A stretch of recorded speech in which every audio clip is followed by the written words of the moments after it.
Ready? Okay, you're rolling. Whenever you want to start, you're good. Hey everyone, it's Alex from Radtine, and we are here in the XM Studios Gallery in Singapore. We're just going to go and have a little look at the Batcave project because there's not really been anything mentioned about this for a little while. So we're just going to go over, we're going to look at this, give you some updated details, so keep watching.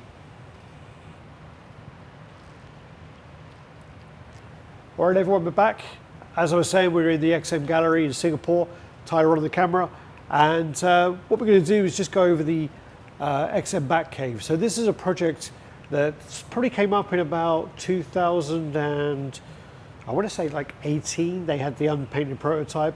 They've been talking about this project for quite a long time. I did ask Ben for an update of this, and he says the latest is they're going to get their engineering team to kind of redesign how the modular sections go into place, and they plan on having this up for pre-order. I think he said second quarter next year. So yeah, I know a lot of people are asking about this. So this actually does come in a lot of sections. So the plan is that you can buy the cave, but you can also then buy just these individual kind of sections. And if you didn't have the cave, you could even display these as well, which is actually done kind of around the room, which we can go on to afterwards, or Tyler can do it now if he likes. Yeah, but also because we're in the Batcave, it is really dark. So it might be actually hard and might be a little grainy to see some of these. So they kind of got all the sections all spaced out. And then they've even got the life-size elements at the back as well, which are pretty cool.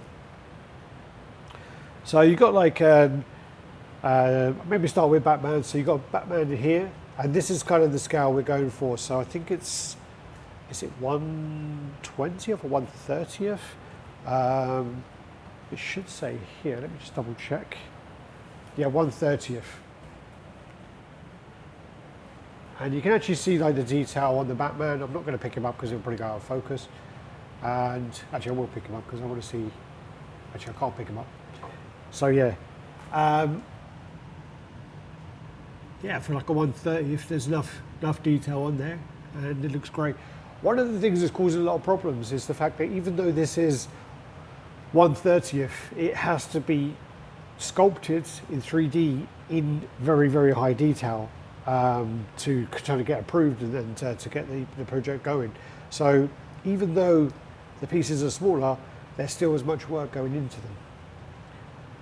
So you kind of work, so you've got him thinking there, he's in his Batcave, contemplating what to do. You kind of work your way up, and you've got some of the suits. So you've got the Batman, Robin, the Batgirl, and a different Robin. And in here as well, these are all stuck down, so you've got some of the weapons in there as well. I don't think you'll be able to make those out because it's a bit, I think it's a bit dusty. Yeah, well, really dusty. And then you come across, and you've got some of the kind of trophies from the kind of villains. So you've got Red Hood, which is the old Joker thing, I think, at one point. And then you've got the pieces in here. I'm assuming Mr. Freeze, Penguin, I'm not sure the sword, must be Ra's al Ghul or something. And then Riddler. And then the Joker pop up as well. And also you've got the T-Rex as well, the 1 cent, which actually are in the background on number 497, Breaking of the Bat. So the trophies are really cool as well. And then you kind of come down, kind of got more. With these as well, because it's a prototype, not really the same, but you can like move these around, put them wherever you want, have the suits here, have them lined up over there, wherever you want. You can totally customize this. You have the vehicle here. This will be on a turntable, motorized turntable, and the whole plan was for that. So this would spin. Obviously there's a prototype, so it's not the case. And you've got like kind of the wheels and that stacked up there, but again, prototype, so yeah. And you come across, this actually is one of my favorite parts. So you've got the boat, and you've got like the clear resin for the water on here. It's done really, really nicely. It's a really cool project, really, really ambitious project as well. And I really hope this sees the light of day because the amount of R&D and the amount of work that's gone on behind the scenes for this is absolutely crazy. And I do think that there will be some collectors out there who will love this in their collection. The only concern would be how, you know, well, I guess you can see actually these are sections about this big, and it cracks across, and then I'm sure the other section would be behind here. So these will be all sectioned. So then it would be shippable. I was just trying to think about because it's huge. Yeah, I think actually it would work if it was all sections, and also if you decided you didn't want to have some of these pieces, you could take out some of them, lower the ceiling, and then have it so that it was a smaller thing. The idea behind this as well at the time was that they were going to have like convention exclusives. They were going to have parts that they released at cons, parts they released on Batman Day, you know, and then you could like get these other sections in different at different times to kind of add and kind of modularize and build on your Batcave. And I think then what happened is after it was announced, COVID happened, so that kind of put a bit of a damper on that kind of idea there, because conventions went away for a couple of years. I do think it's really cool. I do actually. I mean, if the price point is right, you know, I think they could definitely sell this. And I think they could. It could even be something that they sell at the kind of Warner Brother events, where you can get, especially like, you know, even if it's just the outfits and things like that, or the weapons, or, you know, someone is going to want some of these parts to display in their office, on their desk, or things like that, or even, you know, the idea of, if this whole section is one piece, you could put that on a DTOF shelf and have that as a little mini display there, that on a DTOF shelf, little mini display, and you can kind of get away with it that way if you don't have the room for the cave. Obviously, there's going to have more light ups. There's going to have more. There's actually a light there that's not on at the moment. A light there that's not on at the moment. So we'll have more spotlights and more things going on. But overall, I do think it's a cool project. And again, very ambitious. And I hope this sees the light of day. And I hope that you know, collectors get to see this in their collection. It would be a shame otherwise if it's not. Okay. I don't know if did you want to walk around these bits, or it's not worth it? Or? Yeah. Yeah. The lights. These are. Fantastic. Yeah, the lights. These are the same parts, but I don't know if Tyler can get like a better angle on them. Probably not.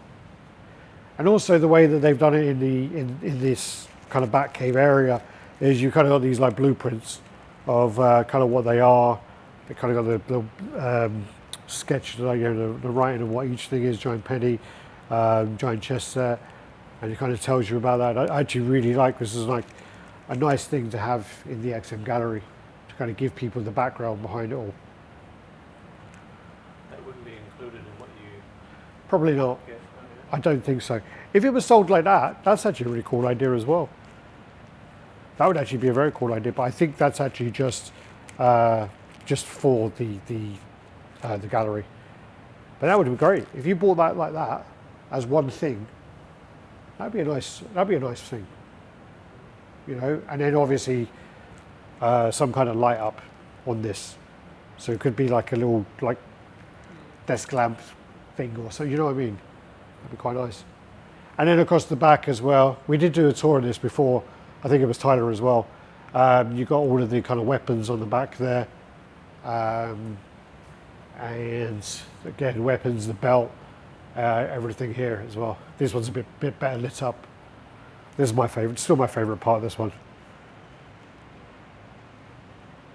I love that clear resin, glossy water effect. It's done really well.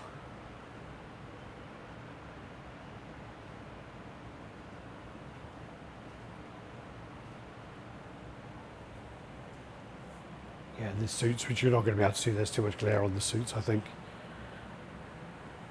The suits light up. Yeah. The light suits Oh man, is that what you're going to tell me, to start fiddling around with electric? They turn everything off to annoy me, I think. There must be like a light switch on the wall that just powers it all up.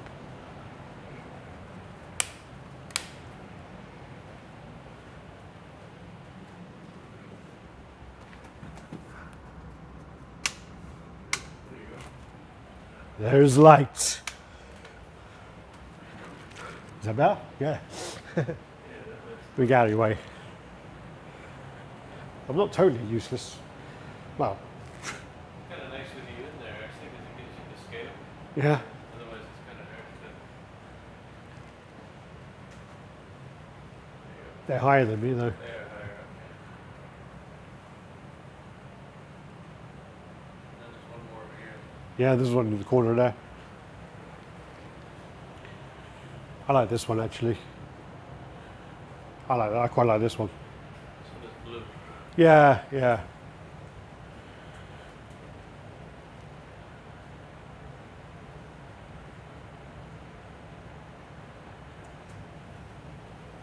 All right. Yeah. All right, so we finish off there. Okay, you want to see these ones? And then you got like the life-size cards, and there's a Mad Hat, I think, or something.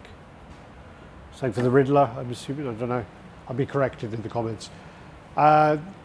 Thanks everyone. You know, do the usual like, comment, subscribe, share, and let us know what you think of the Batcave idea. Let us know, is it too ambitious? Is it something you think collectors would buy? What do you think the price point should be as well for the kind of little sections of it?